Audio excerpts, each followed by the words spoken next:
IPL ప్రారంభానికి మరికొద్ది రోజులు మాత్రమే మిగిలి ఉండగా ఈసారి ఎలాగైనా టైటిల్ సాధించాలన్న తపనతో అన్ని జట్లు తీవ్ర స్థాయిలో కసరత్తులు ప్రారంభించాయి.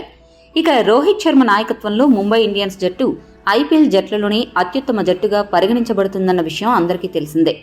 టీమిండియా ఛాంపియన్ ఆటగాళ్లతో నిండి ఉన్న ఆ జట్టులో కొత్తగా చేసిన ప్రక్షాళనలు జట్టులో చిన్నపాటి కుదుపులు తీసుకొచ్చాయి. మరీ ముఖ్యంగా కెప్టెన్గా రోహిత్ శర్మను తప్పించి అతని బాధ్యతలను హార్దిక్ పాండ్యాకు అప్పగించడమే వివాదాంశమైంది. ఇక తాజాగా హార్దిక్ పాండ్యాపై ముంబై మాజీ క్రికెటర్ ప్రవీణ్ కుమార్ సంచలన వ్యాఖ్యలు చేశాడు. ప్రవీణ్ కుమార్ మాట్లాడుతూ ఏమన్నాడంటే, ముంబై ఇండియన్స్ జట్టు రోహిత్ శర్మను కెప్టెన్ గా తప్పించి పెద్ద పొరపాటు చేసింది.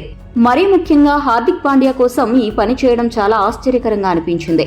హార్దిక్ పాండ్యా జాతీయ జట్టుకు ప్రాతినిధ్యం వహించే విషయంలో ఎందుకో ఎప్పుడూ కావాలని వెనకడుగు వేస్తూ ఉంటాడు. సొంతగడ్డపై జరిగిన ప్రపంచ కప్ టోర్నమెంట్లో కూడా కీలక సమయంలో గాయం పేరుతో జట్టుకు దూరమయ్యాడు. తర్వాత దేశవాళీ క్రికెట్లో కూడా ఆడలేదు.